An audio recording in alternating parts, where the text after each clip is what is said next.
Hi everyone, welcome to this Fifth Person's Live webinar. My name is Rusmin, and today I'm going to share with you this company called crowdstrike and what exactly happened to this company, right? I think last Friday you saw what happened. It's all over the news, and that's the reason why we are doing this live, okay? To give you an update on what's going on and whether this situation is actually a temporary issue or permanent,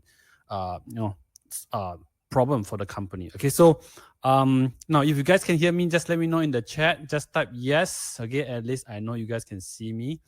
And Jenny asked whether today's session is just going to be this company called crowdstrike. Okay, so the answer is majority of it's going to be crowdstrike, but the reason why we are holding this live webinar also is because we want to interact with you, right? Give you guys a chance to ask us a live question. Okay, so this is going to be an opportunity for you to spam your question on today's live webinar. I will try to answer as many as I can, okay, for the next 90 minutes, okay? I'm sure that you guys are going to bombard me with a lot of questions, right? So, but please hold on to your question because I'm going to first cover on the crowdstrike itself. Okay, and great. I think you guys can see me and hear me. All right, I see a lot of yes. All right, so Joseph, Mark, Energy, all right. Oh, we got Energy, the name called Energy. Very special. Victor, Sun Yi, Lily, Joanne, all right, and the rest of you who have flooded at the start. And yeah, so Joshua, good evening. Okay, I'm scrolling up to the chat because it's flooded. It's being flooded for this, right? So, I think hold on to your question. Okay, so do post them later part. Okay, when I open the floor for question. Okay, so I'm going to first cover with you what I have actually prepared for tonight's webinar because I think we also received quite a number of questions before this live webinar.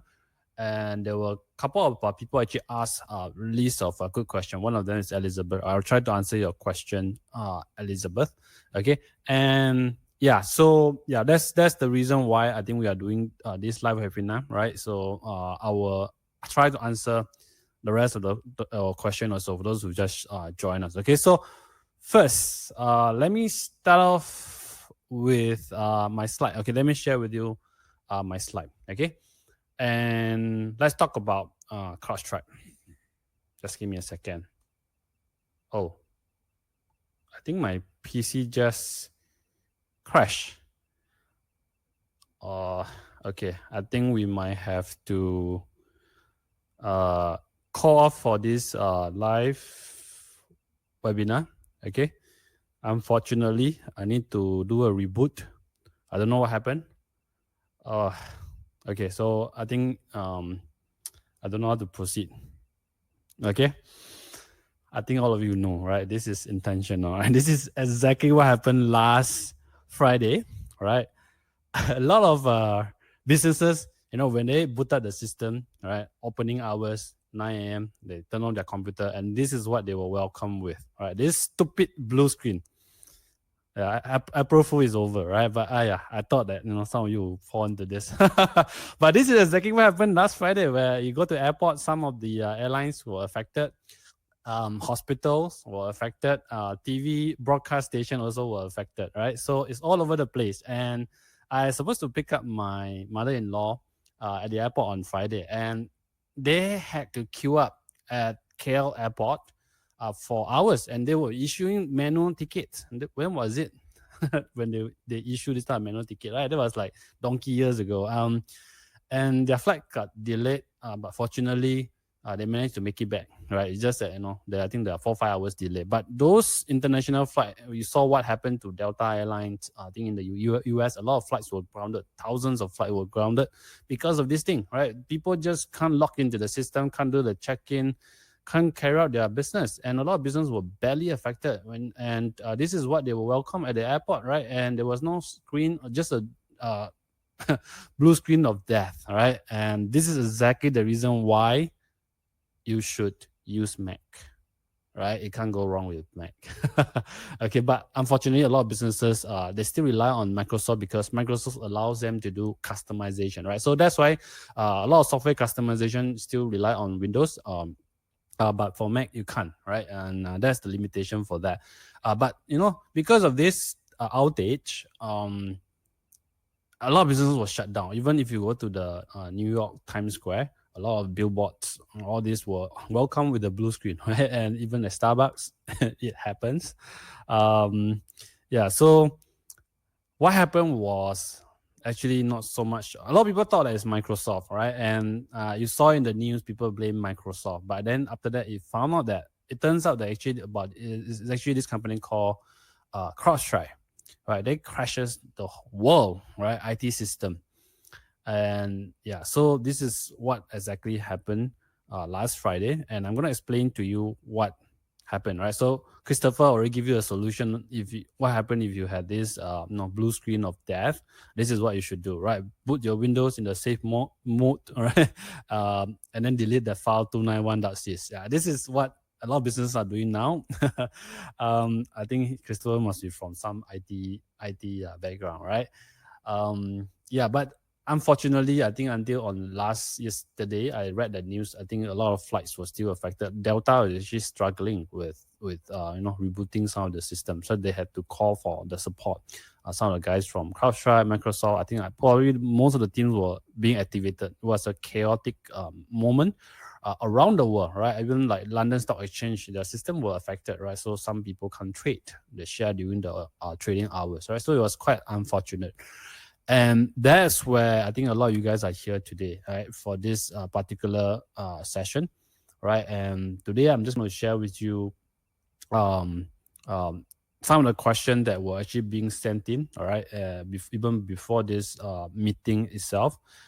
Elizabeth actually asked a list of very good questions, all right, and I've tried to answer all of her question, right, as much as I can, right, in this now. Okay, I'm going to break it down one by one, okay, because it's like 7 questions over there. All right, so Elizabeth, are you here? If you are here, just type I'm here, okay. For the rest of you, please don't flood the chat. Okay, I want to see whether Elizabeth is here. If she's not here, then I'm not going to answer her question. But I think a lot of you guys want me to answer those questions, right? What happened? Okay. Janice, can't get to the live webinar. Okay, Elizabeth, all right. Thank you so much for sending this list of questions. I think you pretty much sum up all the questions that a lot of these, a lot of people here today actually wanted to find out. Okay, so thank you so much for sending in the question in advance. And I have actually prepared your question in a very detailed and comprehensive research. Okay, so like what Christopher said, okay, now, the best way to fix this blue screen of death is, delete the file 291.sys. Right, this is exactly the file that corrupted the operating system, and that's why it could not boot up. Right, so now a lot of IT experts, engineers, they are actually doing this fix. All right, the technician, all across a lot of businesses, right, and but it's a manual reboot. Some businesses, if you're a staff who doesn't have IT background, you may get stuck. Okay, so but essentially, this is the main file that causes the whole global outage. Right, about 8.5 million devices. Right, this is how severe it is, and it also kind of like tell you that our IT, iPad, the computer now you are using to watch this live webinar is actually very vulnerable, right? Unless you're using a Mac. Okay, time to switch, guys. All right, no Windows. Okay, but just kidding. Yeah, so this is what happened to all the Microsoft devices. About 8.5 million devices got affected, but that, according to Microsoft, only represent 1% of the outage. Okay, thankfully, but that's enough to ground a lot of flights, right? And yeah, so first question from Elizabeth, right? Not in order.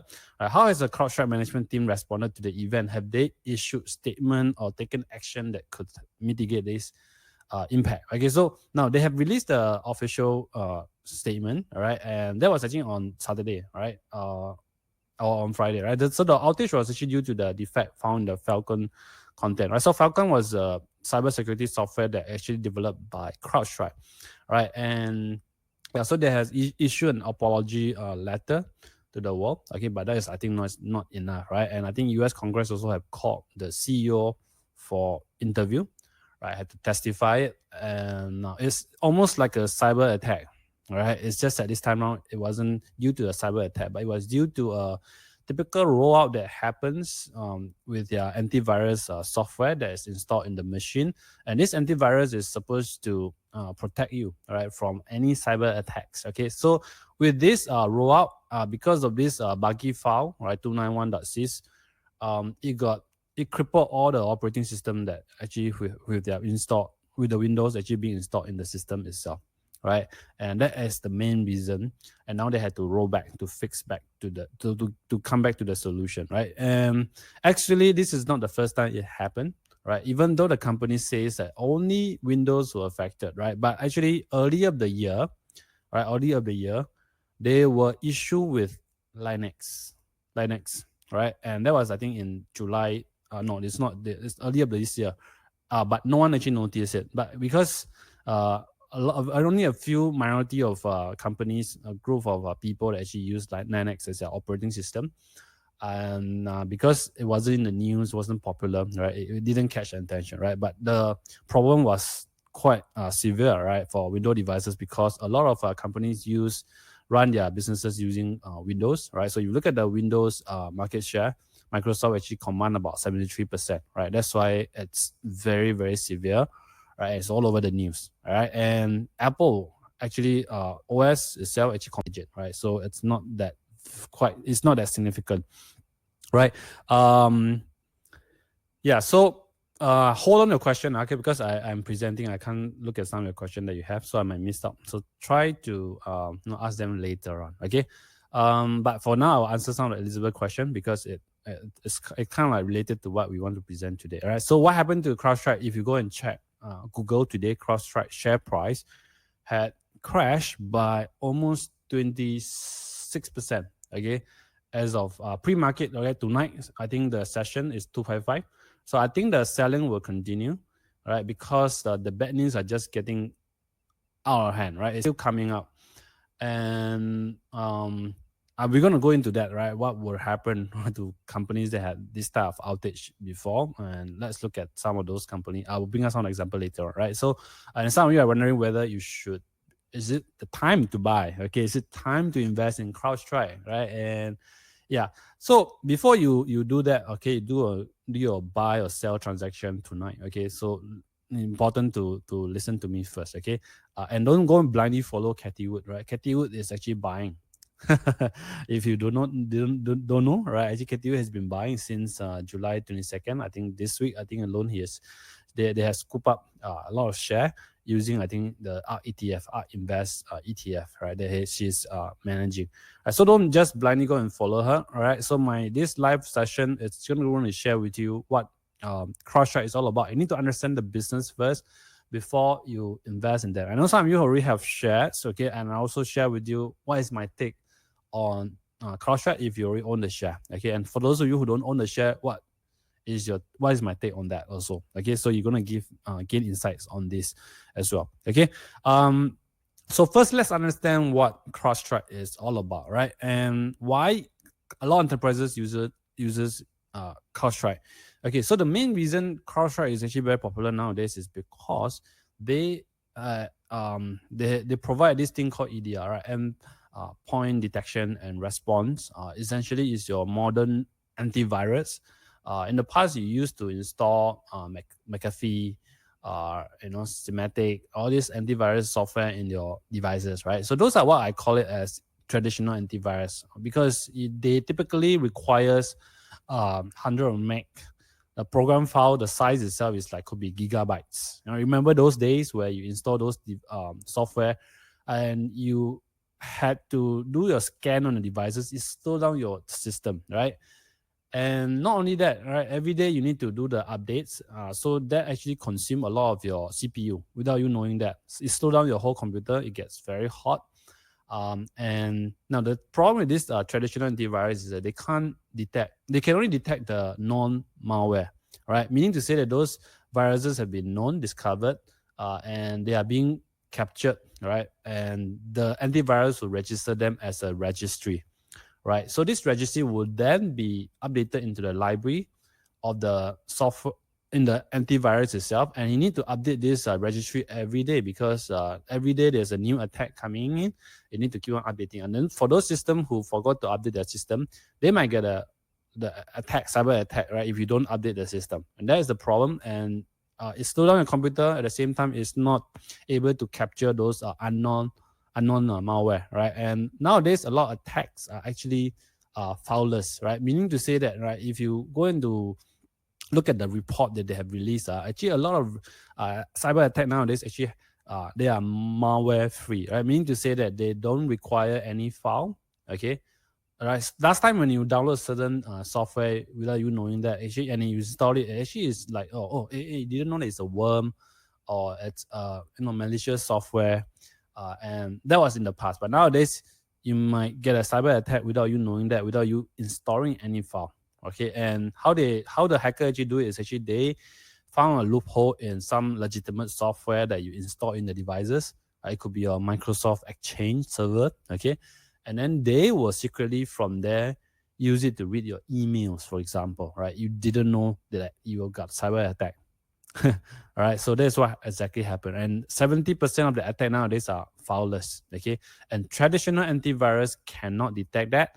They can detect, but only the success rate is only 45%. Okay, and this is where CrowdStrike actually comes in, because their modern solution is actually they leverage on cloud. Okay, which means that you just need to install this very lightweight agent, the file. I think it's like less than 20 meg versus the traditional antivirus where it can actually take up like gigabytes of space in your hard disk, right? And now this CrowdStrike file is actually very light, right? Very small. You install it, and any updates, anything that's the latest cyber attack, right? They can actually do it for you, but not on your system, but on the cloud. Right, so they can actually prevent all this cyber hacking or cyber attack from the cloud itself, right? So by protecting your device from the cloud. Okay, so that's why people love it, because it didn't affect your system, right? And it didn't choke up a lot of your bandwidth, right? It didn't slow down your internet because of that. And not only they can detect non-malware, okay, they also can detect unknown malware. They also can detect fileless attack, okay. And at the same time, if your computer ever get attacked, okay, they can actually do a remedial action for you, where they can actually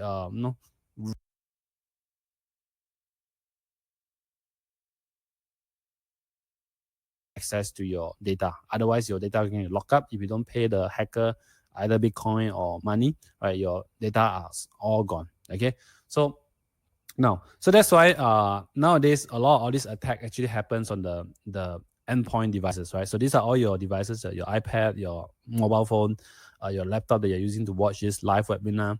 And nowadays we also have a lot of internet of things, the devices, servers, and everywhere, right? Even the cars nowadays are, I think, getting smarter, right? And all this attack happen on the endpoint devices, and it's really important for you to really protect that devices, right? And that's where a lot of enterprises actually use CrowdStrike to help them to prevent them from any cyber attack. Okay, because if a company got a cyber attack, it can cost them the entire business, right? It can kill the business, or it can cost them hundreds of millions of dollars, or tens of, or even millions of dollars, right? So it's very, very expensive. That's why people are willing to pay, CrowdStrike to install Falcon platform on their devices itself. Okay, so and these are the modules that they provide to enterprises. And personally, you may not care so much about cybersecurity, but to enterprises, it means a lot.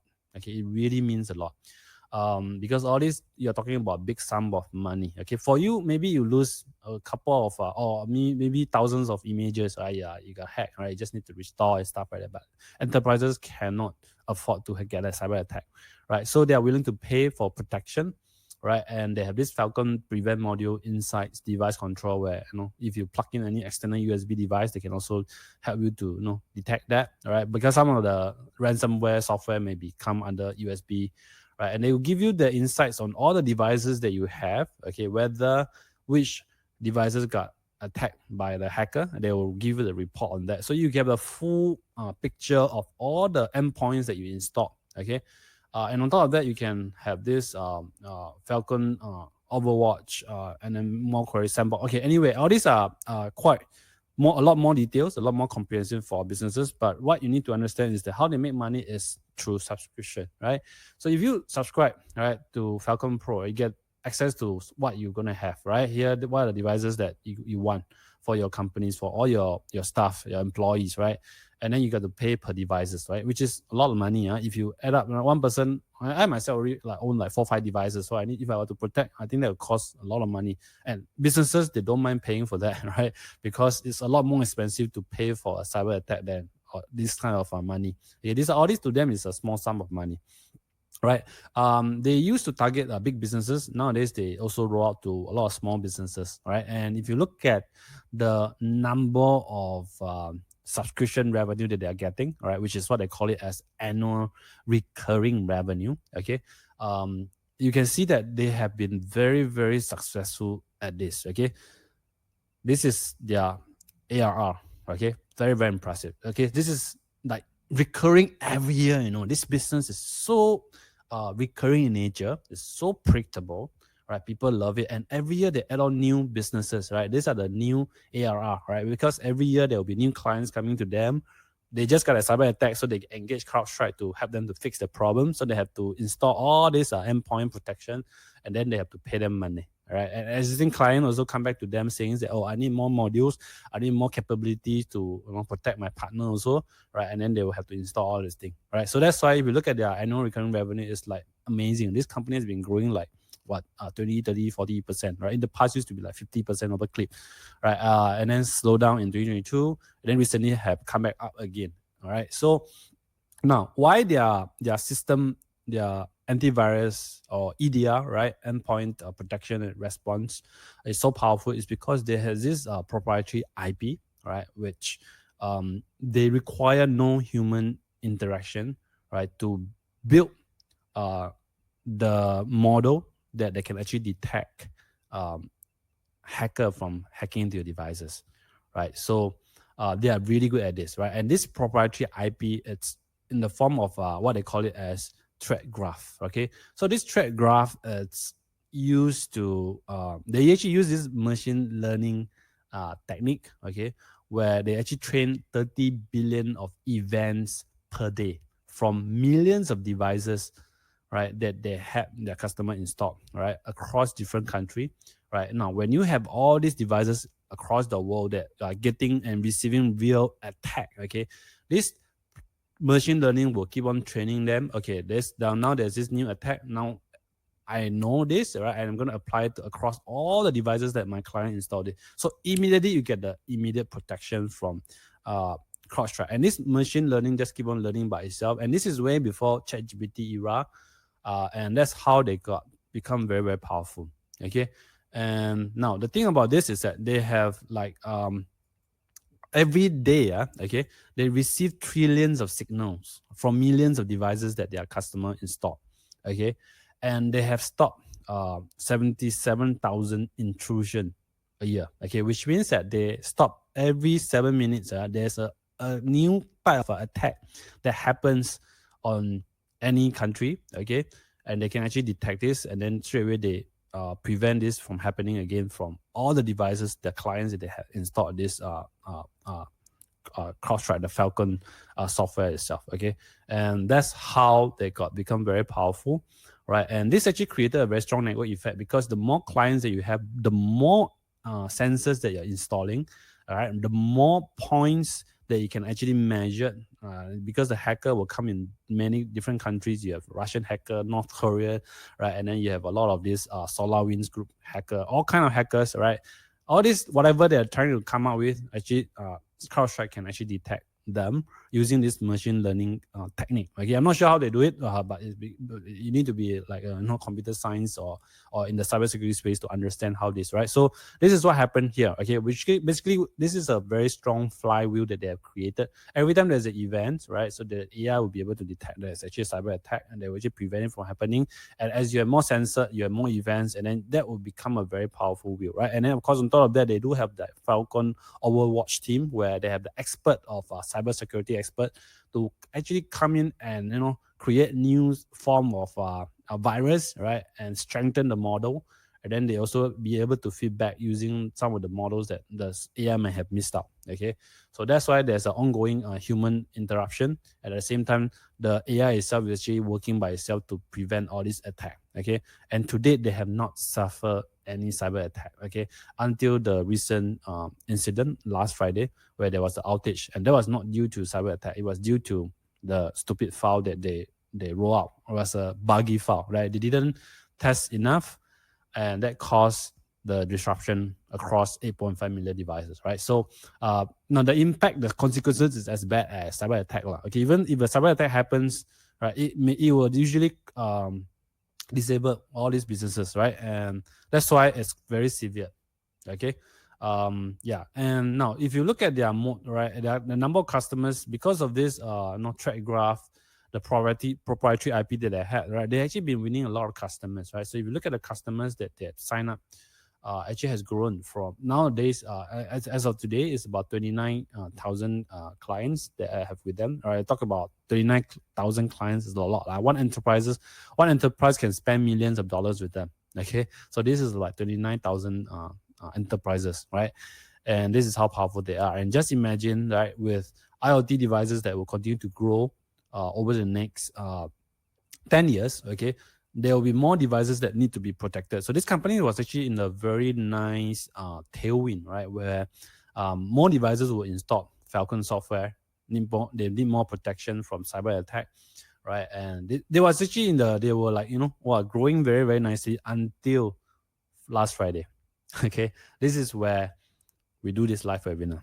Okay, because this company has been under our radar. Okay, if you are Alpha Lab members, you have know that we actually followed this company since a few years ago, right? And we are monitoring this very closely. And I mean, we have presented this to you, this company, some time back. Okay, so just take this session as a live update. But usually this is only available for our internal members like Alpha Lab. Okay, but you guys, if you don't know what is Alpha Lab, it's okay, right? Now I'm actually sharing with you. This is what we do with our members, right? Professional members and also Alpha Lab members. And okay, then the another question that I want to answer from Elizabeth is that customer confidence and loyalty, will it be affected because of the Friday outage? Right? Are there any indication that customer leaving or reducing their use on crowdstrike services, right? So this is a very good question, whether this Friday outage will cause the customers to leave, right? I think Elon Musk already publicly says that he deleted all the crowdstrike devices. So there's no rollout, there's no buggy updates, basically. So there's no system that is being shut down. So Elon Musk, you must know, he is really good at anything that's catching the news, he will be there, right? And to catch all the attention. He's really good. He's the media king. He's really good at getting himself a lot of attention. Right? And he's also one of the richest men in the world, right?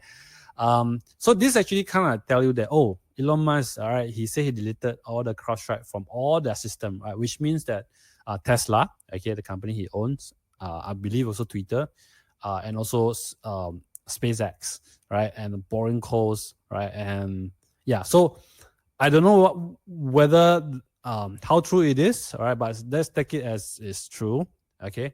So this is some of the potential implication that could happen to CrowdStrike after this Friday incident. Some customers may get fed up, they will leave, right? Because no matter how good you are, you cause an outage, you failed me, I engage you to protect me, but now you go and turn off my electricity. This is what happened, okay? So it's time to change the guard, right? So the guard is supposed to protect you, but now this guard go and lock you, lost the key, and then you can't get into the house. or you got locked inside the house, and then it can't open, right? Because the guard screw up. Now they're actually fixing the issue. Of course, the guard go and find the keys and manage to find the key, and then you can come out already, or you can go back into the house, right? So to me, that is just an act of negligence from CrowdStrike point of view. It's not a cyber attack. There's no thief going into your devices, right? And this is very important because it affects, if ever they get a cyber attack, right, their reputation is gone, right? People will jump ship, right? People will switch to other provider. So at this stage, there will be some upset customer who will leave them for sure. Okay, Elon Musk could be one of them, but I can tell you that majority of them will stay with CrowdStrike. Why? because there's a very high switching cost. Okay, so Elon Musk, you must know that he's very extreme, right? And he come in, he fired the whole department, right? He can do that, things like that. But a lot of enterprises, right, when you get your 5,000 employee install CrowdStrike, right, it's very difficult for you to tell them to go and uninstall this and then go and switch to other provider, right? And there's a very high switching cost. If your company is not affected, you wouldn't want to switch, right? It could be like one-off event. You're like, oh, okay, like it's a mistake, right? It's hopefully it won't happen again. They learn from this mistake, and right. You can go and look out for alternatives. So what are the alternatives, right? And now, I before I show you the alternative, maybe I show you what is their gross retention rate. So far, before this incident happened, their gross retention rate has been around 98%, which means that out of 100 customers that use their service, right, 98 of them renew their subscription. Only 2% drop out, right? Which is very, very impressive. You know, when you have this kind of renewal rate, is very, very impressive, right? So now, what are the alternatives, right? So this is the alternative, right? The current market share of, okay, this is based on 2020, okay? So you have CrowdStrike that own 12% market share, and then you have Microsoft that have got 10% market share. Trend Micro, which is another alternative that you can install on your device, is about 8%. McAfee is about 8%. Symantec is about 6%. All these are traditional antivirus, and there are many more traditional antivirus here, which I didn't capture it. Didn't break it down for you here, okay? But the big players are these few, right? And so the alternatives will be Trend Micro or Microsoft. You won't go for traditional antivirus because they can't detect those fileless attack, and they slow down your system. You won't go and install all this. Trend Micro could be a good alternative, or Microsoft Defender, right? So now, if you look at Microsoft Defender, which when you buy your Windows devices, it comes with it, right? It's supposed to protect you, but a lot of enterprises have actually suffered breaches from Windows Defender because Windows Defender is not perfect. Okay, they have in the past, I think back in 2021, right? They have suffered 30,000 of the companies that use Windows actually got a hack. Okay, because of the loophole in the Microsoft Exchange email software. Okay, and because of this, you have Chinese hackers that were able to lock into steal some of this email from some of these 30,000 organizations, right? So a lot of these organizations actually lost faith with Microsoft,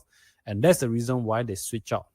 From Windows Defender, they get a specialized provider like CrowdStrike or Trend Micro to help them to protect, because Microsoft has many, many businesses. Their focus is not just on cybersecurity, right? So that's why they are not really good at it. It comes with it, the basic, right? But if you want really high-end quality protection, people usually will switch out, right? And that's why CrowdStrike comes into the play, right? And earlier this year also, they suffer another attack, okay? Microsoft executive emails got hacked. People who work in Microsoft email got hacked. Okay, can you believe it or not? Right. So, this is how lousy they are, okay. But it's good enough, okay, for a lot of people, even like consumers. You don't need external cyber security software. But enterprises, they usually want to get the best of the best. Okay. So the other player that you can switch out to, of course, is Trend Micro, right? And yeah, so a lot of organizations probably now they are reviewing whether they should go for Trend Micro or other providers, okay? I don't know, smaller one maybe, okay? Now, if you base on the research, okay, independent research, this is by Mito Ingenuity. So they actually create sophisticated cyber attack, and then they test it on all the antiviruses that are available in the market, and this is their report that they come to you. Look, CrowdStrike can detect this virus within 4 minutes. There are other defender like Bitdefender can detect this within 24 minutes. Microsoft took 24 minutes or so. Palo Alto Networks, I think they are not just the endpoint protection, they are a lot more comprehensive. Took 24 minutes. Sentinel-1 took 47 minutes. The BlackBerry took 48 minutes, right? Trend Micro took 65 minutes. So that Trend Micro will be out, okay? So they may go and consider Bitdefender, right? Those smaller player, I don't know, okay? But actually from this slide, you can tell that CrowdStrike is still very strong. Okay, so if you are getting them for cyber protection, I think they're still number one. All right, so there's no one come close to it for now. Okay, Bitdefender maybe, right? So or even Field Effect. I don't know. I never heard of this before. Maybe it's some small startup. So they probably may have a lot of wins this time around, right? But I think majority of people will not switch that easily, lah. Okay. And if you look at the market share as of 2022, okay, you get to see the CrowdStrike market share actually continue to grow about 15%, right? But Microsoft also grow a lot stronger. Mainly because a lot of devices that you buy, Windows, come with the operating system, it come with that Windows Defender built in it, right? So that's why Microsoft is actually winning market share on that end, okay? But those people who screw up, got a cyber attack, eventually they will switch out, okay? And that's where CrowdStrike will actually catch the market share. And then there are other players like Trilix, Trend Micro that are also coming up, right? So this is the current market share. The latest one I can find now. Okay, I can't find any others, right? So if you got a latest one, you let me know. But this is the one that I have. Okay, for you guys. Okay, so you guys find so far so good. Okay, you guys find this information that I share with you. Is it useful to help you understand a little bit about the CrowdStrike and what is the current market environment right now? Okay, if you are enjoying this session so far, let me know in the chat. Okay, while I read some of your comments. Okay, because it's flooded. Okay, I'm not finished yet. I still have a lot of things to share. Okay, Elon probably shorting CrowdStrike. Jonathan, hey, hello Jonathan, long time no see. Okay, good to see you back. Okay, so I hope this company got cyber attack. Okay, Christopher, why is so bad? Okay, I go. Okay, let's hope that no one gets cyber attack. Right? Otherwise, a lot of Tesla car might get crashes. This time around, the cyber attack on Tesla car can be very serious. It might just, a lot of people might get into accident. Okay, because because of the autonomous vehicle, right? It can really control. You got a cyber attack, you can really control the car. Yeah, proprietary, but you need to CrowdStrike. Yeah, Melvin, I think I'm not sure how strong it is, but I'm sure that other companies are catching up. Okay, so yeah, but they are the first mover, so they actually built that strong network effect that will help them to strengthen the moat over time. Because if you're the first mover, you can actually get a lot of devices, sensors installed all over the place. Your model will be very, very powerful, right? Because you have more data points. It's just like how ChatGPT is being trained. When you have more data points, you're going to get more accurate. The accuracy is going to be higher and higher. Okay, so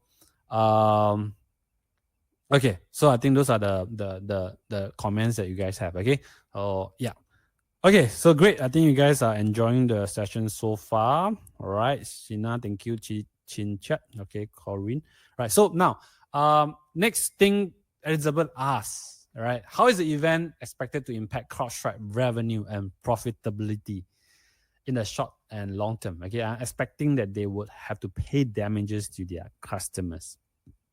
Okay, so this is a very good question. Okay, first let me answer this question by showing you CrowdStrike past revenue, right, since 2017. So you get to see that their revenue has been exploding, right? So it's amazing. You get to see that they actually been getting a lot of businesses because of their modern next gen antivirus, the capability that they had, and the customer built a lot of trust along the way, and they had zero breaches so far. I think they almost 2020 Russia tried to attack them, but they failed, and they managed to breach into some of the antivirus software provider. Right, so I think that actually we stand the test of time. Okay, and gross profit also has been growing. All right, but unfortunately, this company is still loss making because they are growing very fast, and also they have a lot of share based compensation, which we'll talk about later on. Okay, so it's still a loss making business, but you don't want to write it off simply because they are loss making, right? And I'll show you the cash flow later. Okay, this company is very highly cash flow generative. And if you look at the gross margin, is about 75%. It's been expanding, so it's very, very impressive. And net margin obviously is still loss making because they are growing, they are reinvesting a lot of the money back to the business. And now, if you look at their operating cash flow, boom, wow, it's like since 2020, it's been like cash flow positive. So now their cash flow is coming in is about 1.1 billion every year, right? Which is very solid. If you look at their capex, right, free cash flow is about 940 millions, right? And this it's very, very strong, right? That what Jonathan said, right? Free cash flow is strong, right? That's the reason why we had CrowdStrike in our list. We have been monitoring it for a long time, And so this time around, when this outage happened, okay, it's time to look at this. All right, so I'm really excited, and that's why we had this live webinar for all of you guys. Okay, even if you are alpha or non-alpha members, all right, you will get this. And then if you look at their free cash flow on equity alone, it's about 40%. I mean, which business can have that kind of free cash flow on equity? It's very impressive, 40%. And free cash flow on asset, it's about 14%. Okay, very, very healthy. All right, free cash flow, okay. And if you look at the assets that they have, all right, and then total liabilities, equities, right? So it seems that numbers wise, they have done pretty well. Okay, so how will this event, okay, affect them, right? So Elizabeth, next question comes, right? So will there be any regulatory risk, all right, fines, penalty, increased scrutiny, all right, and all these things, right? Obviously, I think everyone is watching out for this now, all right? And they are guessing, right? A lot of people think that they might get a lawsuit, okay? Which they could be, all right? I think I read today, Asia, Tony Fernandez said that, he will claim these damages from either Microsoft or CrowdStrike, right? He didn't name the companies, but they suffered cancellation. They're going to make a claim against them, right? So this is just one tipping point, one of the the tip of the iceberg, right? I mean, Delta is horrible, right? Even until Monday, Tuesday, they will still have a lot of flights being grounded. They couldn't do a manual reboot, so they had a lot of flights that were affected. So they lost millions, right? So a few days ago, I read that the cost of global IT outage is going to cross 1.4 billion, and that was on Tuesday. All right. Today I read, I think the amount actually has ballooned up to 5 billion. I'll show you later the news article, right? But that kind of like telling you that the companies that are affected are still counting their bill, right? Haven't come out yet. It's not finalized. They're still counting. Okay. So now, how would this affect CrowdStrike? Okay, so layman terms, most people would think that they will get sued, okay, and they might have damages, including Microsoft. I don't think Microsoft will be spared because they are the main operating system. But so far, my take is, okay, this is how it's going to play out. This is not first time that business will suffer outages, okay. Usually, a lot of businesses know that IT system is not 100% perfect, okay. There will be a downtime. There will be a natural events like hurricanes or thunderstorm. You have to ground the flights, for example, for airline companies. So they usually will have this buy this insurance called business continuity insurance. Okay, and some companies also knows that they may get a cyber attack one day. All right, they will also buy cyber insurance.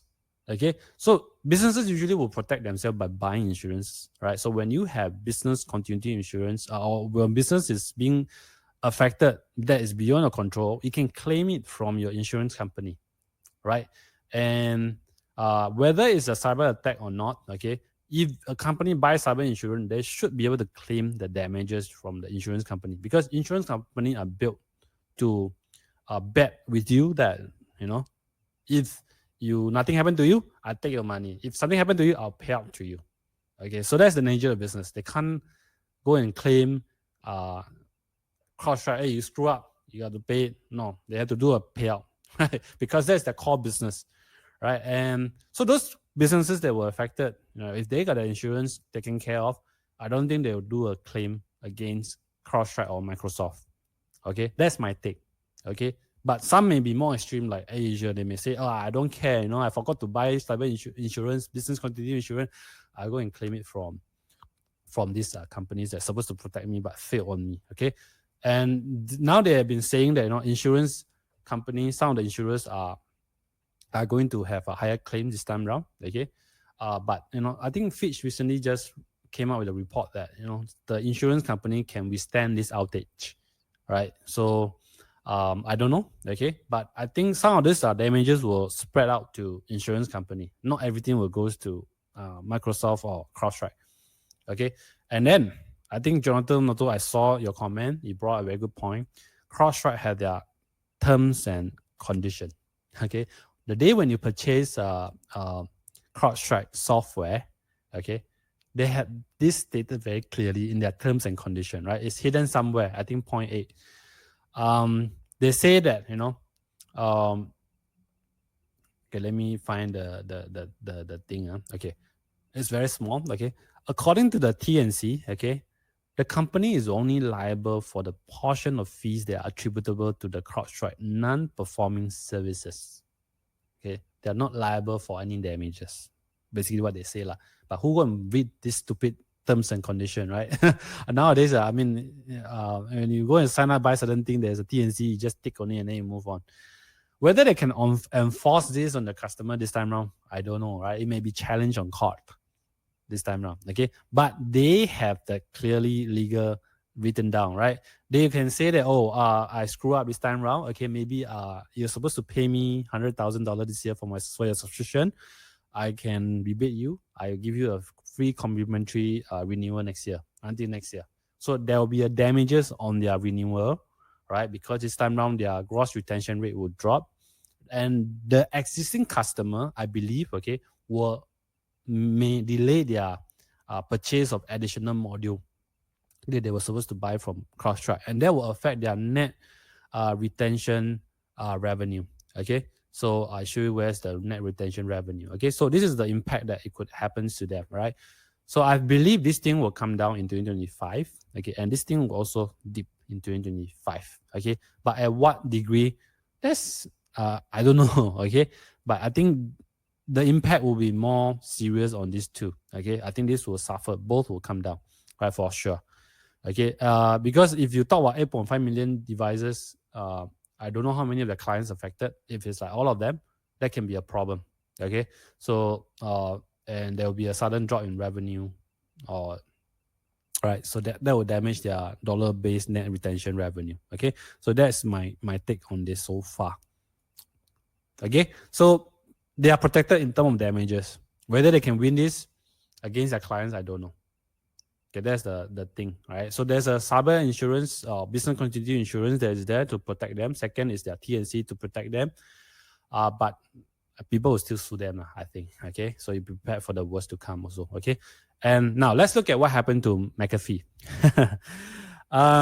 Something happened to McAfee before. Exactly the same thing that happened to CrowdStrike. It happened to McAfee back in 2010 in April. All right, McAfee roll out an update, and these updates, it was a buggy updates, and they recognize one of the Windows file. If you go to your Windows Task Manager, you get to see that there's this file called service host. Okay, some of you IT background, you should know, right?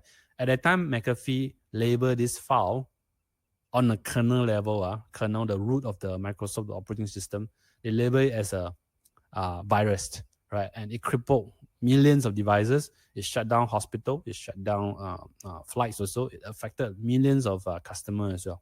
So this had happened I think in 2010 to McAfee. So it was not the first time, okay?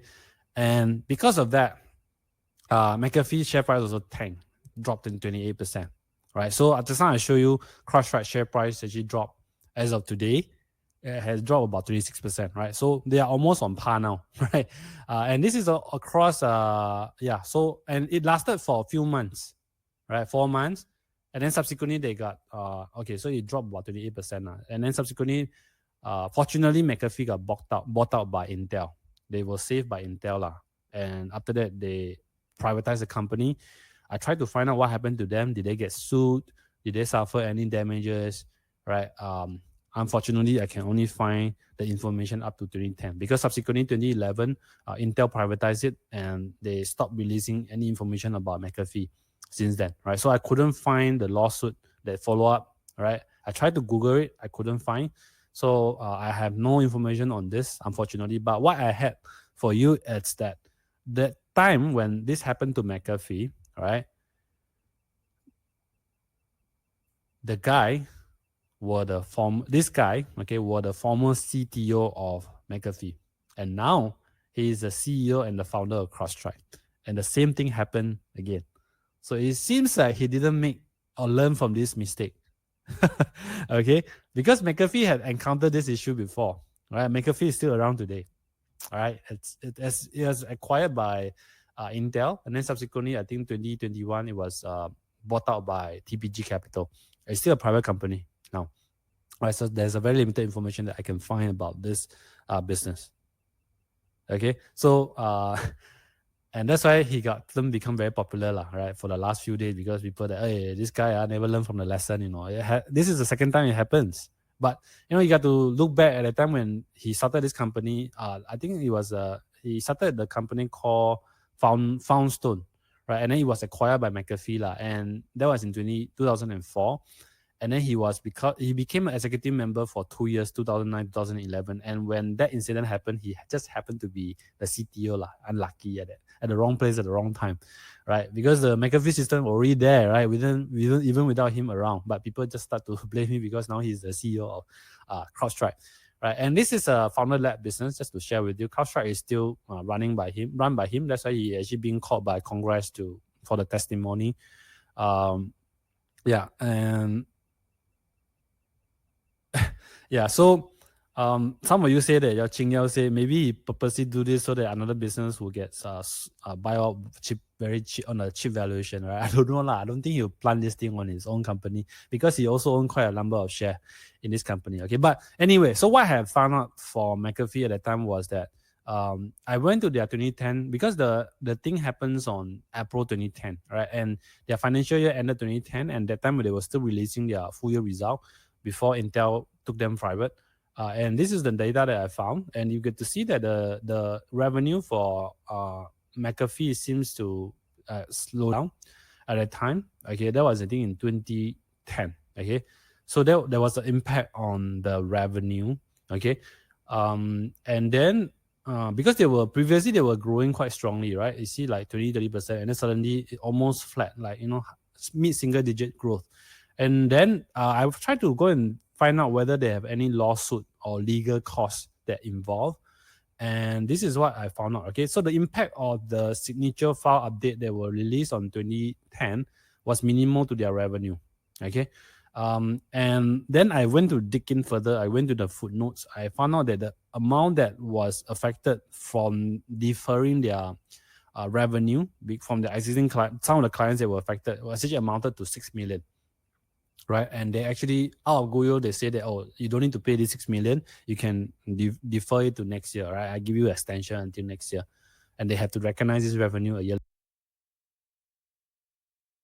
And 6 million, you compare to their total revenue 2 billion, is nothing, right? So almost like the McAfee incident like had a very little impact on them. But I don't know what happened in 2011 and 2012 subsequently, because there wasn't any news. I kept digging, I dig very hard, I couldn't find. Okay, so that's the data that I can share with you today. Okay, but I think it's fair to say that the impact for McAfee at that time was actually quite limited. It affected their growth rate for sure. Okay, so that's what you can actually borrow this case, and then you can see what will happen to CrowdStrike. So this year revenue, I think, will likely slow down. Losses will likely going to balloon up. Okay, and then their renewal rate likely going to drop. Right, and yeah, so now if they were to get fined, okay, let's look at how much cash that they have now in their bank. So right now they have about close to, I think, 2 billion in cash and short-term investment. So I think they are still quite strong financially. Okay, yeah. So I think that's their financial position. Okay. Yeah, so Reggie say he has experience in handling this incident, right? I think, yeah, maybe, but I don't know whether he can come, because this time around the news are more widespread. Last time, 2010, 11, yeah, maybe it's still spread like wildfire, but this time around people are like, the regulator, and this is like very serious. So the impact might be a lot harder as compared to McAfee incident at that time. Right. So now let's look at the share price. Okay. So share price of CrowdStrike. So they have actually been on tear since 2023. ChatGPT came out. Right. People were starting to get more bullish on cybersecurity companies. So CrowdStrike were on the tear. I should have bought them. Right. But we didn't now. We actually covered this before that. I think somewhere around here. And then it went up. Wow, it's like three bagger, and then it crashed. Today is about 255. Okay, so it seems like quite bad. Okay, now the crash has been like almost 26% now. So I think Elizabeth asked, right? So actually, Elizabeth really like asked all the things that I want to share with you, lah. But you are asking actually a lot of good questions, right? So is this long-term issue or short-term fluctuation? Okay. So now my take here is that this is a short-term problem, right? It's not a cyber attack, but it's the impact is actually quite bad. It disrupted businesses. All right, it's almost as good as cyber attack. It's just that because of the act of negligence, they did not do sufficient testing, or maybe their AI model isn't that perfect. Okay, when it roll out this type of updates, so they have to tighten that up for sure. Okay, so I think after this they will have learned it, right? Especially if this is the second time happening, third time should not happen again, right? So yeah, I think they might get away with this. It's just that now the question is how much financial damage that they will have to incur, right? From regulator that might issue them a fine, and also from their clients who may go after them if they are not covered by insurance. So that is a big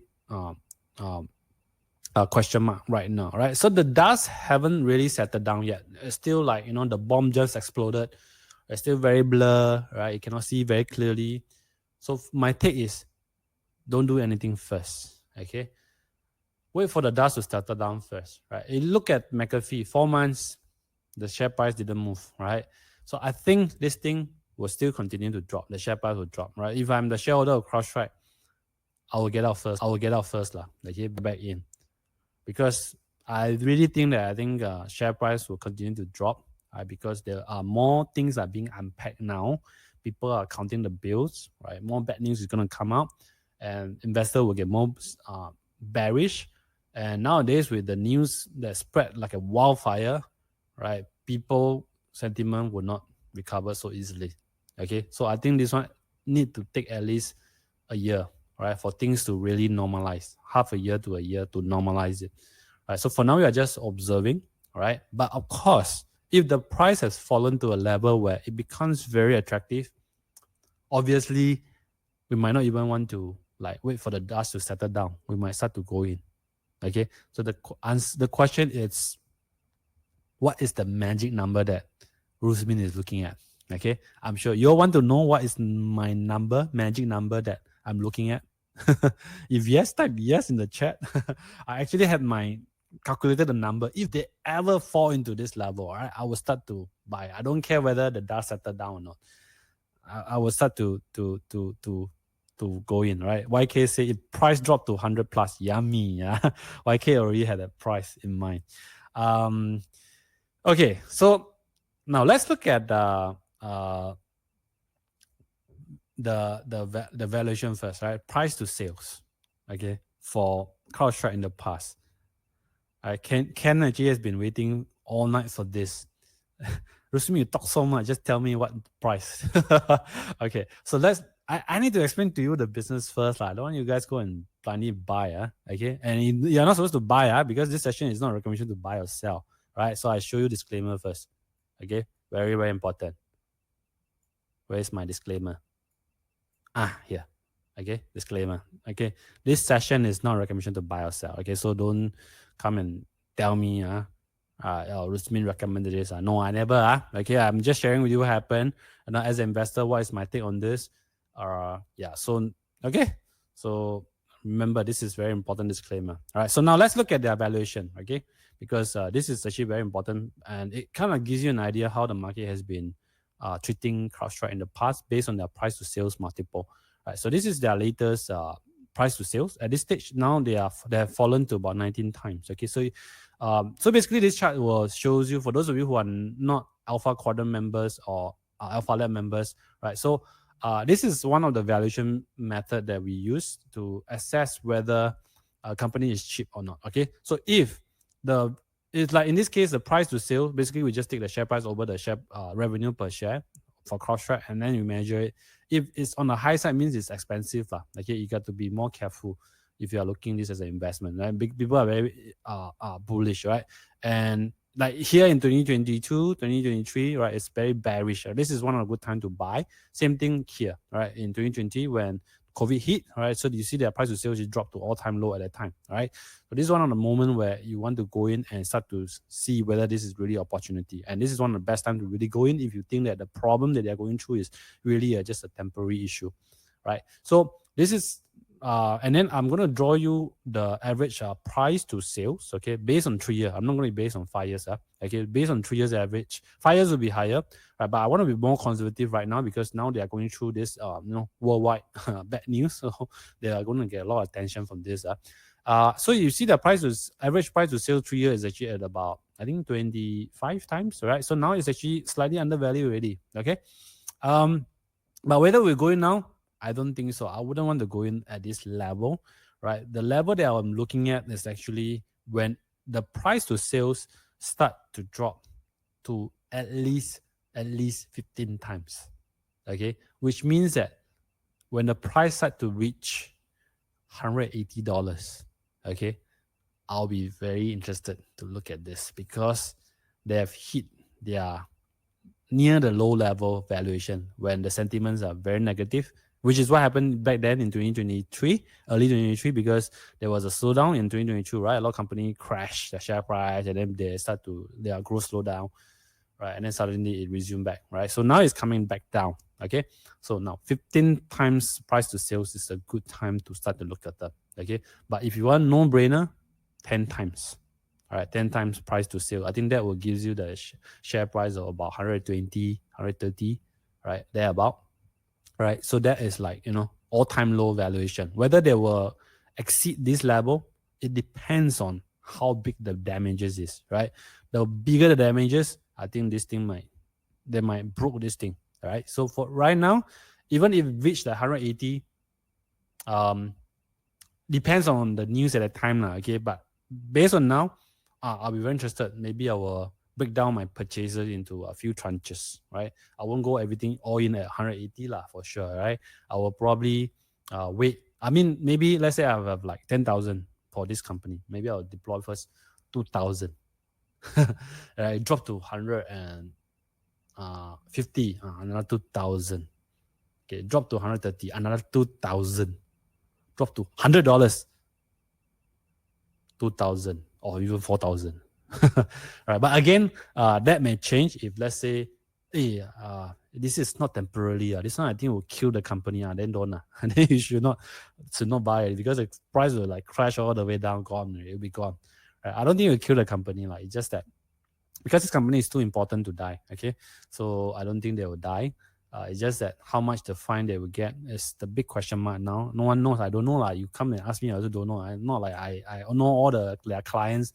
I know how much they got affected, how much insurance they bought, So I don't know. Yeah, so this is just to answer your question. Okay, I hope you guys, it didn't waste your time now for the 1 hour that you've been with me. Okay, so I already give you my ultimate answer already, right? So YK say the price is about 150. Yeah, that's actually a decent price, right? Wow, 80 top y-axis. Yeah, so 150 is quite reasonable. So I think a lot of you guys are looking at 150. Okay, as always, must keep up to date with the report. Okay, so for Alpha members, there will be a follow up for sure.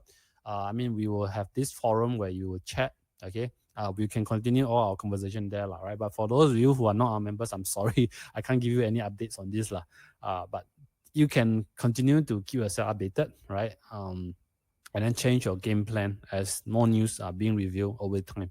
Okay, but I think this overhang will at least last for a few months. There won't be a quick rebound, in my opinion. Okay, yeah. So that's my take on this.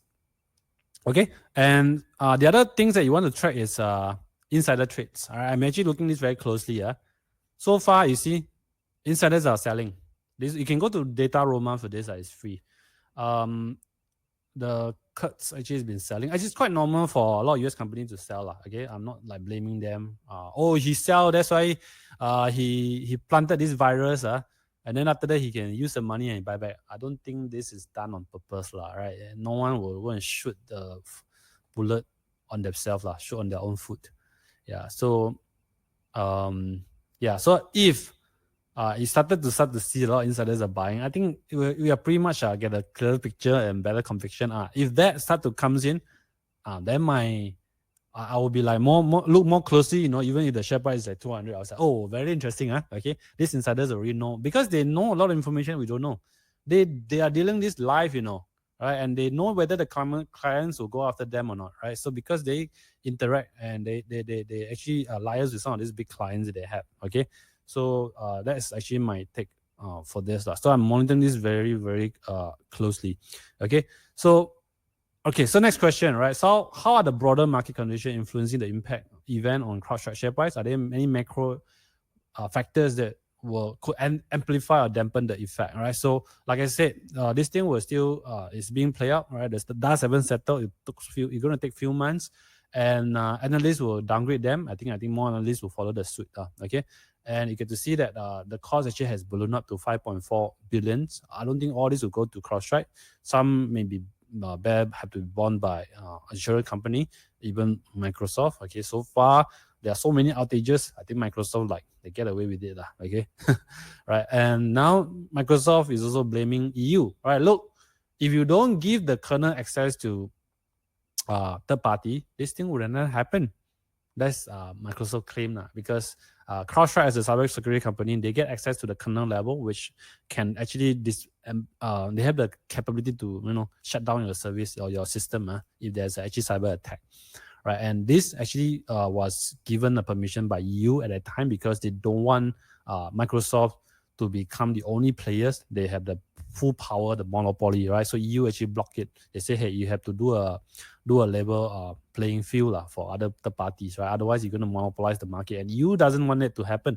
So they have to open up, right? So Apple doesn't have this issue because they don't allow the party to access their kernel level, right? And they also don't have that antivirus software to sell you, right? So Mac devices generally are a lot safer, but that doesn't mean that it's cyber attack free from cyber attack, right? You still need to get protection because a lot of hack nowadays, your scam call, all these things are actually happens even on Mac devices, right? It's just that it won't corrupt your file and stuff like that, right? Unless you give the permission to do so, right? So guys, time to switch to Mac.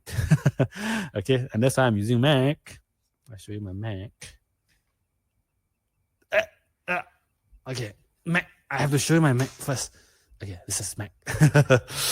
Okay, so yeah. So how are the CrowdStrike competitor reacting to the event? Okay, very good question. Okay, I didn't go and bother about this, but I went to dig out some of the competitor.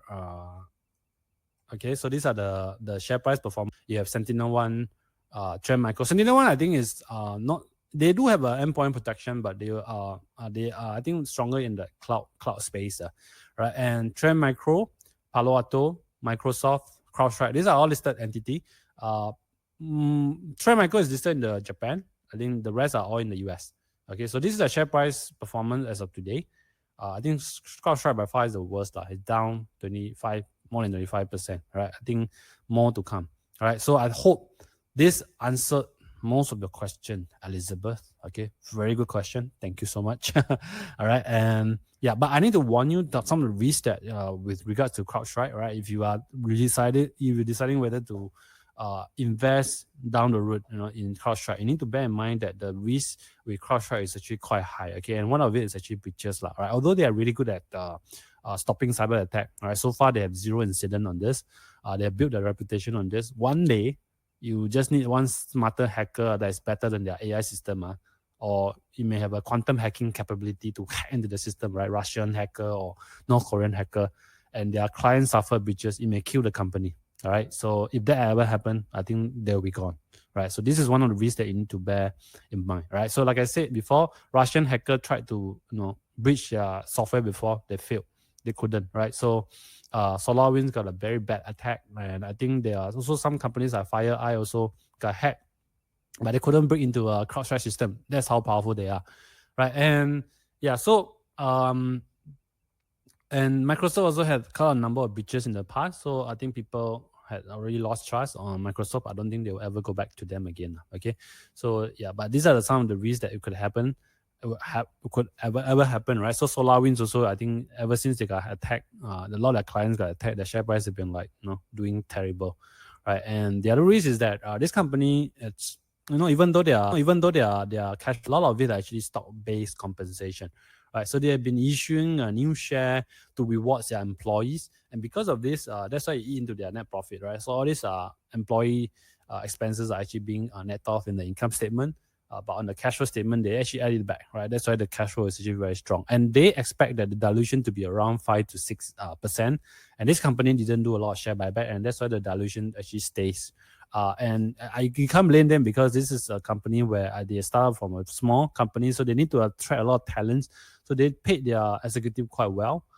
Their base salary is low. About the compensation come from stock awards, right? And you get to see that George Kurtz, even though he's the founder, he already owned, I think, like I don't know, I think some single digit percentage of the shares in the company. He still get rewarded quite handsomely. You get to see that I think in 2022 he got 100 million compensation, right? 36 million compensation. Very, very rich guy lah. Okay, so very well compensated. But all of it is actually come from stock awards, right? And then the rest of the executives are actually very well paid, 20 million. But it's a norm in the IT field, especially cybersecurity, where you have a lack of manpower. It's a very highly specialist skills, and they need to pay highly to these executives in order to retain them, right? And so being a small company, they are not like Microsoft where they have big pockets, right? So they are smaller.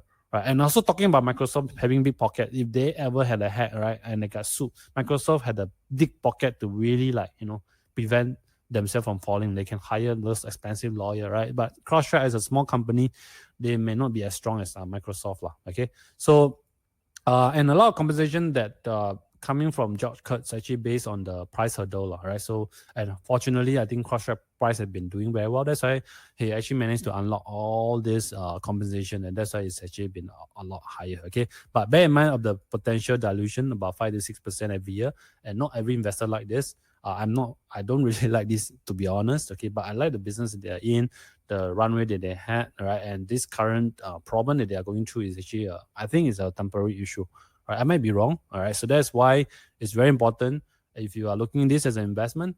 You need to diversify your portfolio. You can't just bet everything in CrowdStrike and hoping this could become like a 10 bagger, right? It could be, if the price is dropped to a level where low enough and then they survive the crisis, right? It could be it gives you a multi-bagger returns. Okay, so I took 73 minutes to present this company. Okay, I'm done with CrowdStrike. Okay, let's answer some of the questions that you guys may have, and then I will answer the rest of the question that you guys may have. Okay. Jenny said maybe you should buy Apple, right? Yeah, Apple has their own problem also sometimes, right? Because a lot of their sales are actually hardware based, so they may face certain slowdown, right, when consumers are not upgrading, like what they happened to them last year. Yeah, so but yeah, their software is I love Mac myself, iPad, all the Apple devices I'm using, because I like the privacy that I'm getting, and also the protection that I'm getting without installing any antivirus lah.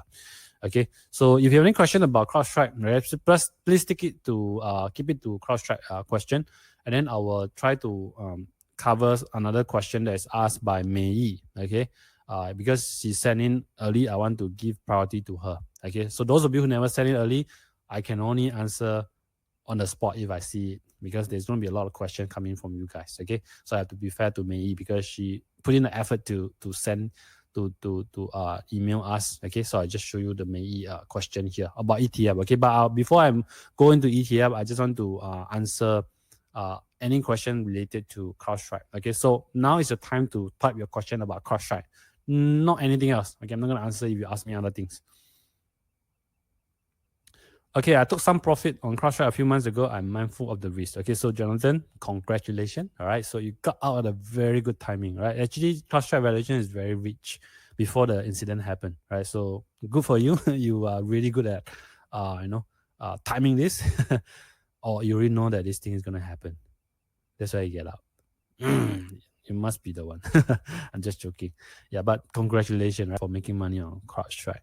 Yeah, so the Mac is expensive. Thomas, right? Wait until you get a cyber attack. Then you think that Mac will be cheap. right? So that's what a lot of businesses think, okay. But I think it's worth the quality that you're getting. That's why I always love Apple, right? They always have my trust. I'm not like I'm promoting Apple, like just that I'm a happy customer of Apple, and I never had the blue screen of death anymore. Ever since I switched to Mac. Back then, I was like, the thing I hate the most is the crash, blue screen, right? Slow down the system, very hot, the laptop. Those days are gone, man. With Mac, your battery can last the whole day. No more crashes, no more slowdown in the system. Although Apple did purposely slow down at one time, right? That was a stupid move. Yeah. Um, what's the intrinsic value of CrowdStrike? Okay, so the intrinsic value of CrowdStrike. Okay, I think I had it on our Alpha Lab. Okay, just give me a second. I go and log into our alpha members. Maybe you guys can tell me what's the intrinsic value for CrowdStrike for this YCAT is not alpha members. Okay, CrowdStrike. Let me see. Because we have a intrinsic value table for all the companies that we follow. Okay, so the intrinsic value is 370, right? But I'm probably going to revise it down, right? Maybe to slightly lower, okay, after this incident. But for now, I think you can take it as 350 thereabout, okay, intrinsic value. All right. So so you want to, this kind of risk, you want to make sure that you can get at least double the return, okay? So that's why I'm looking at like 180, 170, 150. A lot of you are looking at 150 region. So yeah, you need to have at least two bagger or three bagger type of risk reward, okay? Otherwise, no point going into it. Okay. Any other question? Should we go in and out of the stock or better buy and keep for, let's say, 10 years, right? So Kaket, okay, so there are some businesses that we will hold for really long term, right? There are some that we use it to trade. So it depends on the stock that you have. Okay, so there are cyclical business, semi-cyclical business like your semicon. Usually these kind of businesses that you want to like get in and out when there's now AIs are very hot. Okay, so the valuations are very rich. Nvidia, right? If you had some, it may start to clear out a little bit. I'm not saying that they are overvalued. It's just that I'm just saying that that kind of sales is very hard. The kind of growth that they had experienced for the last few quarters is very hard to sustain. Okay, so eventually people will start to price them down or lower. And semiconductor sector is just semi-cyclical in nature. So this kind of companies, some people don't want to time it. They can buy and hold. That's fine. But sometimes you can just get it out a little bit, right? And then you can buy back later when the cycle is down again, right? But there are some businesses where we don't mind hold it for really long term, right? And majority of businesses that we bought, alpha members will know, right? We actually hold for long term, even for a different machine professional. So it depends on the companies, lah. Okay. Okay, so Fortune 500 to see 5.4 billion in CrowdStrike losses. Yeah, so yeah, with 1 billion free cash flow is scary, right? So like I said, Elizabeth, this 5.4 billion, it's a big amount. Though I don't think everything will go to them. Some of them will go to the insurance companies that had this business continuity insurance with them. But yeah, so there could be a potential damage to CrowdStrike if that amount is like, the bill comes out to be about billions. Okay, so a lot of companies that I saw in the past when they suffer cyber attacks, usually the regulator will go after the hackers, right? They are more particular, but this time around I think it's the act of negligence, right? Because they didn't do enough sufficient testing that caused them to have, right? So if you are scared, right, of the amount, right, then don't invest, right? Don't even bother look at this, even though that they have a great business, good runway. But this problem, if you're scared that you kill them, then don't go in, right? Or even if you were to consider it, small percentage of your portfolio, right? Because the return can be like multifold if it turns out, right? But again, the price need to be right. At this stage, I think the price is still a bit expensive. Need more correction to happen. Yeah, so some of you use MacBook for 8 years with no issue. Yeah, I have no issue in Mac also, right? Windows users, time to use Mac. Okay. I jumped back too early at 313. Should I sell? Royston, I'm sorry. You got it at the wrong price, or you got it too early. I think there will be more downside to come. I could be wrong, so it's your decision actually, right? But my take is there could be more downside to come. I would probably, if I were you, I would sell first and then I will come back later, right, at a better price. Okay, because this thing will stay down for a while. Okay, because there are more news being come up, more damages are being calculated, right? More people will be upset with them, right? More people will get scared. If my price is like 190, should I wait and observe? Okay, Chris, I actually don't know. Like, if your cost price is 190, you already got in at a very good price. You may sell partial and then use the other partial that you sold. You can buy back later for more share if the prices drop, right? Because now the price is about 250, 60. But in case you are wrong, at least you still have the part of it still there. In case if my take is wrong, at least you still have some shares there, right, to enjoy the upside. You didn't miss out the whole thing. But again, it's your decision, right? I just coming from the point where, I think there might be a more sell down. Okay. After watching this, I'm thinking of bailing out the rest of my position. Jonathan, yeah, I don't know. I could be wrong. Because I don't know that, I don't know. That's the problem. You see, I actually put in a lot of effort to read out all this information to make a clearer decision. But sometimes things may still play out differently. Okay. But based on what I have found, I think there'll be more downside. Okay. So, because the sentiment for the next few years, because I learned this lesson from the China tech crackdown. I got in too early for Baba at that time, right? And then that was the start of the crackdown, and things just turned worse from there, right? So it takes time to heal, right? I'm not saying that this is going to be another China tech type of prices that keep dropping and dropping. No, I don't think so, right? It's just that you need time to let it cool off, right? And that will take at least half a year to a year. All right, for it to cool off. And it depends on the situation. Like, if there's more complication comes online, right, more system fall, right, in the next few days, then GG lah, right? The price that 180 not valid anymore, 150 not valid, I'll put lower. Okay. So should we look at Z Scaler instead? Christopher, yeah, you should have told me earlier, then I look at this company. I have never heard of Z Scaler before, so I cannot answer this question. Okay. Did the CrowdStrike admit they did not do enough testing before deploy? That did not admit that. I don't think they will admit that, because if they admit that it is their mistake, customer can claim against their mistake, right? So they had to be very careful, because they have the lawyer to advise them on how to put the words correctly out there in the market. They can't just simply say that, it's their mistake, right? They have to foot the bill. I don't think they will do that, right? How can their net margin be negative yet have increasing free cash flow, right? Chem Ghost, because a bulk of it is actually stock-based compensation. Okay, so that's why in the cash flow when they add it back, because it's a non-cash item when they issue up share option, all these are in the impact will affect the overall shares in the market. That is the dilution that I'm talking about, 5 to 6% every year, that you need to be comfortable with it, right? I don't know when they will initiate the share buyback, but one day I believe they would. Okay. So the problem is, once the data is publicly available, it's too late. Okay, it's not endpoint. Okay, so Zscaler is not an endpoint. Okay, according to Jacob. Thank you so much, Jacob. Yeah, so I think this one is more like endpoint, the devices that they're protecting. I think if you are talking about crowd protection or that, I think this different play altogether. Although CrowdStrike is going into that space also. Yeah, so YK said that he's more worried about overcompensation, right? Do you think they are too overpaid and dilute the share?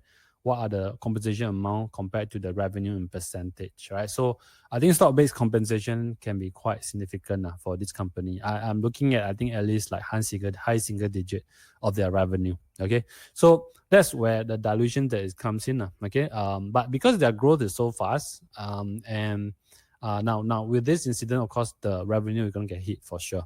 Okay, so that will be a silent slowdown. That's why the market is selling it down. Share price valuation is going to derate.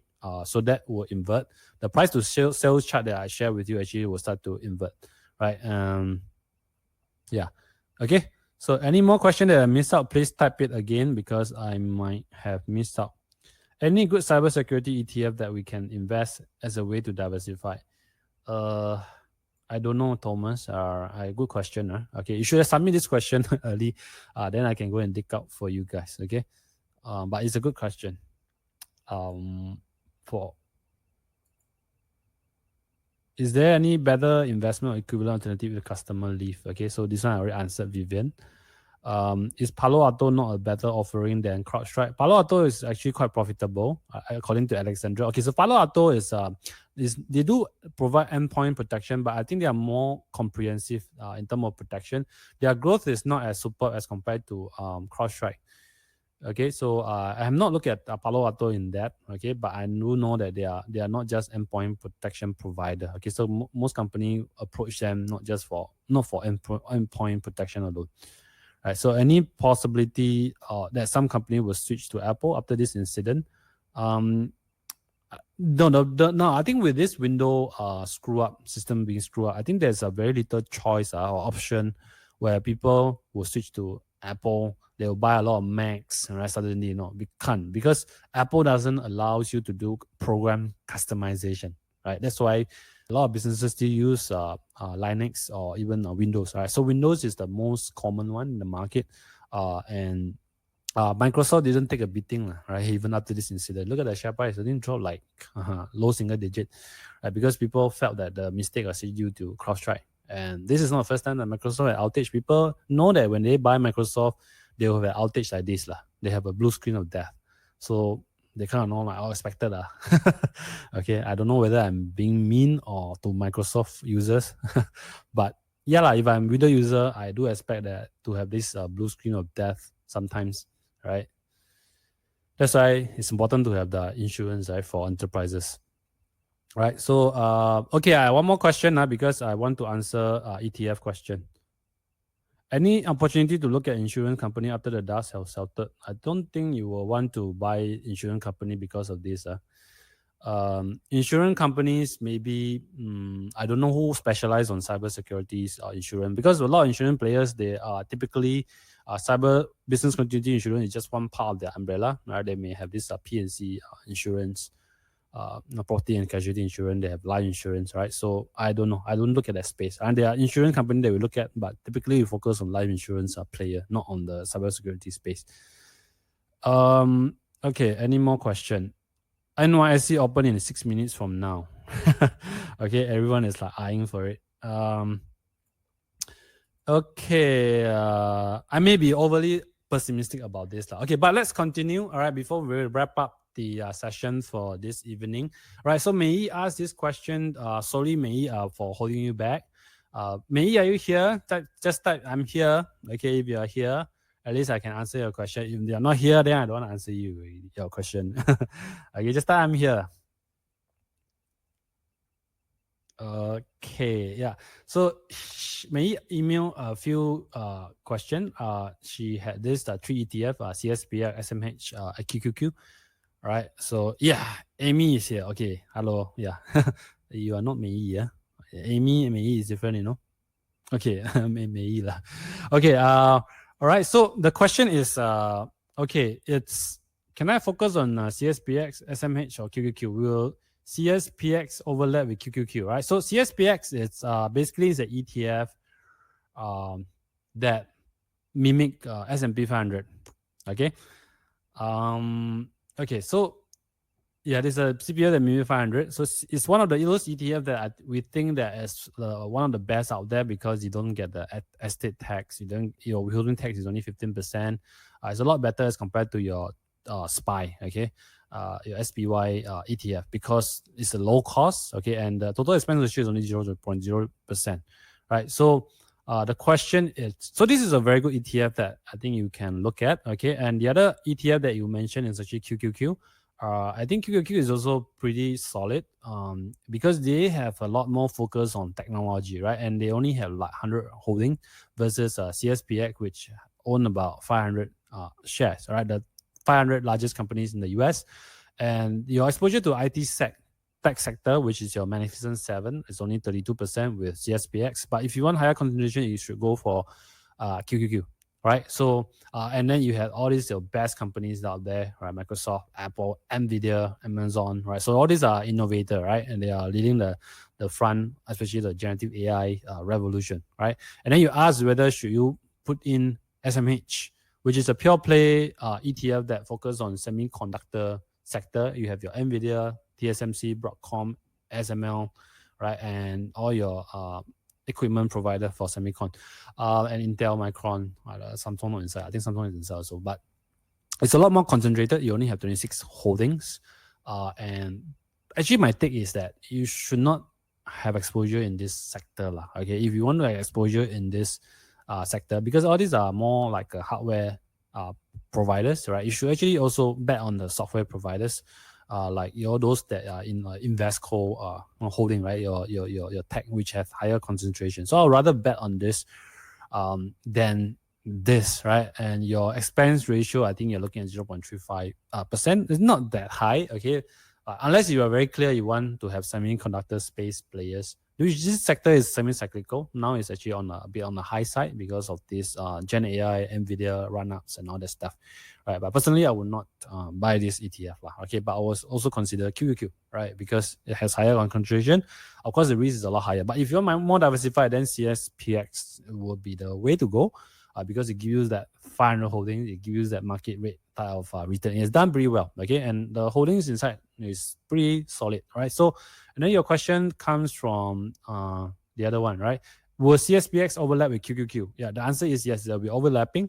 Again, you can have both, right? It's just that I think S&P 500 will be more balanced because you have a traditional industry, the new economy and the old economy that coming together, okay?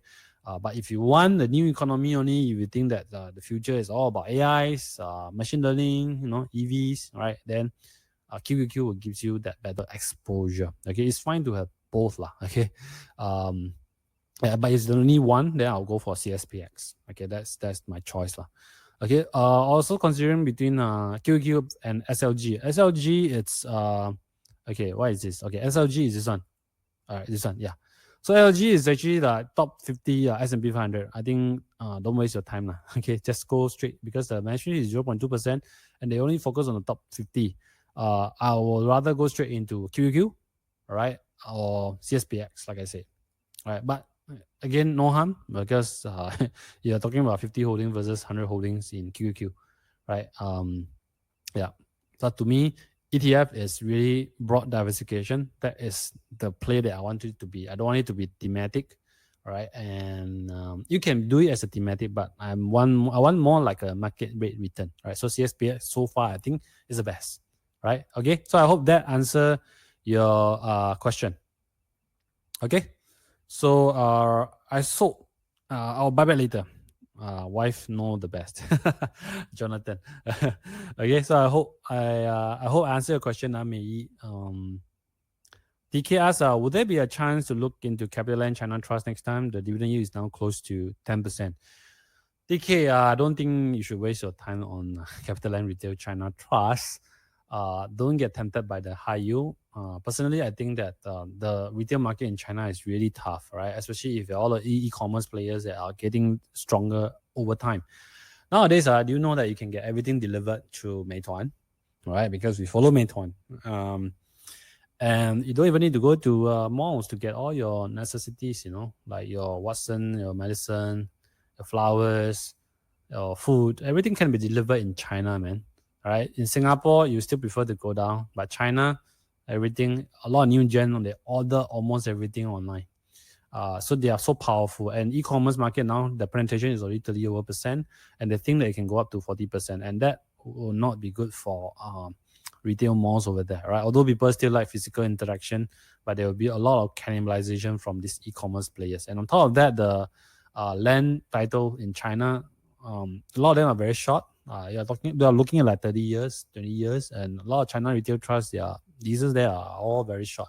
So I will not personally touch it. Okay, we do focus on some of those malls over there, but we only look at like luxury malls, okay, which are, I think, a lot more resilient as compared to those everyday malls, okay. So I'm not familiar with China malls, the location. Some of them, they are next to the MRT station or the high-speed railway. It can't go wrong, okay. It's just that I feel that it's very competitive in China. Too competitive there. Yeah. So that, I hope that answers your question, DK. Please look into Edward Life Sciences, dropped 25% post earnings, right?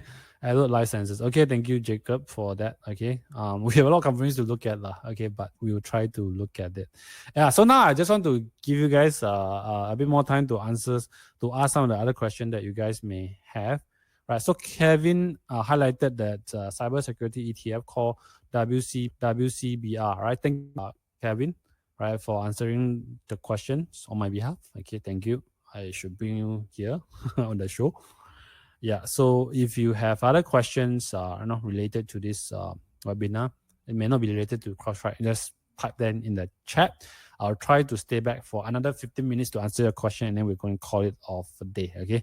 It's been a long day for me, and I hope you guys like today's session. That's actually most important. Okay, this is the value that we want to give it to you for tonight's session. Okay, so Claire asks, recently Alpha dropped a lot. Okay, what happened? Should we continue to buy or hold? Actually, I didn't know that Alphabet dropped so much. Alphabet share price. Yeah, I think if you're Alpha Lab members, we had that answered to you, right? The intrinsic value, right? So maybe we'll hold another session sometime down the road. When it's attractive, we will let you know again. But for now, I just think that Alphabet valuations is a little bit stretched after all the run up. So I don't think it's worth a look. Okay, the drop is only like not a lot lah, few percent down. Okay, so for now, I think Alphabet is still not at the right valuation. Okay, yeah. So we shouldn't say Alphabet didn't drop a lot, 5%, a bit only lah. Okay, so if it's dropped a lot means it's 20%. Yeah, then I will say, oh yeah, time to look at it. Okay, not a lot lah. Okay, yeah. Joshua say great content. Thanks for sharing. Okay, so I'm happy to hear that. And if you really love this content, if you want more in the future, let us know. Every time when there's like opportunistic ideas, obviously we will present it to our Alpha Lab members first lah. Okay, Dividend Machine Pro members also you'll get that. All right, but more for dividend companies, to be fair to them, because they are our paid subscriber. I'm sure that you guys already got a lot of ideas from us. If you do, just type me in the chat if you're Alpha member or Dividend Pro members, that me. Okay, so yeah, so if you're not, okay, I'll welcome you guys to join us next time. Okay, now you can't join anyway, it's closed. You need to be our Alpha Quadrant member first or Dividend Machine member first before you're invited to be our closed door members, where we do talk about a lot of ideas on this, right? So yeah, great. I think we have a lot of members here, Pro members and Alpha members. Thomas, Elizabeth, Lawrence are so I think we just had that Alpha webinars that we hold last week. I think you guys have a lot of ideas also, right? Very interesting ideas. I'm not going to share it with you because you guys paid. Yeah, so when is the Dividend Machine opening again? Next year. Okay, so if you miss out, look out for our email next year. If not, you can go to our waiting list at dividendmachines.com. Okay, if you are opening, we will let you know. Okay, go to our dividendmachine.com. Yeah, so Ray said today, thank you for the session. I hope there's another session like this in the future. Yes, okay. Whenever there are sessions where we think that we can actually share with you, we will do it. Okay, so regularly we also hold live webinar with you guys, whether you are members or non-members. We will have the session where you can actually ask live questions like what we are having today. Okay, this is to give you guys an idea, and or answer some of your burning question that you have, right? If you are investing in the market, right? You want somebody answered, right? And this is a great chance to have. Okay, so far I think we have been quite regular. I think this year alone we have like 3-4 times holding this live webinar, right? Over the last 7 months, right? Sometimes it's done by Victor, sometimes it's done by me, sometimes it could be like both of us, right? Or even Adam. Okay, so we will have that more session, right? Just make sure that you are in our list, right? Our email list lah. Okay, we will invite you as and when we have it. Okay, it's just that we don't have a fixed schedule for this. It depends whenever there are interesting topic that comes up. Okay, so Dorothy, I think you need to be Alpha Quadrant member first. We just had our Alpha Quadrant course closed. The registration has been closed. You have to wait for it next year. Okay, you can go to our website alphaquadrant.com. And then you will see there's a waiting list. You can actually register yourself. When there's an opening, we will let you know. Right? Would there be a replay for this? Yes. Okay. I believe so lah. Okay. I will check. I need to check my team, but usually we have the replay for this session. It will be sent to you. All right. So Chin Chen say thank you for the session. Very informative. All right, Janice, Lina, thank you so much. KK, Ivan, Lo. Right. I mean, you don't get in content like this, right? Usually in the public for free, especially. Right. So I think on our YouTube roundtable also, we're going to release crowdstrike also next week. Okay, but that would not be live. It's actually it's more like we pre-recorded right today. And it will go on in live next week. All right. So you will also see this roundtable on crowdstrike discussion next week. Okay. Of course, today will be a lot more comprehensive versus the one that you had. Right. So that's a privilege for you guys having in our list. And we want to let you know, and also thank you, okay, for subscribing into our email list. Okay. Yeah, so Samuel, thank you. All right, so I'm thankful actually. A lot of you actually appreciate session like this, and Neo also. Even though you are alpha members, you also benefit from this because we want to push out this to everybody. Okay, so you guys get the same update. All right, but of course, more exclusive update will only be available for Alpha Lab members and also Pro members. Right. So CK, Shina, all right, thank you so much for tuning to today's session. So I think there isn't any more other questions like now. Okay. Colin asked, do you have any views on link REITs? Okay. So link REITs now I have been struggling because of this their malls are mostly in Hong Kong, and a lot of Hong Kong people now going to Shenzhen to shop, right? So that seems to be affecting their tenant sales among the tenants. So that is not a good thing for link REITs, right? So the management obviously need to fix that. But I don't think it could be a trend where people going to Shenzhen. It's very convenient. And it's been convenient. It's been that way, right? Even before COVID. It's just that with the weaker renminbi, people find it even more attractive to go to Shenzhen and buy, right? So, but link REITs, they are suburban malls. They actually focus a lot on those spending that by locals, right? So some locals may still go to Shenzhen, but not majority of them will go to Shenzhen. Okay, even if they do, it could be like once a month type of thing, right? So you affect some tenant sales in terms of growth rate, right? But there's still a room for link REITs to actually increase their rental, right? Their occupancy is actually very low, low teens.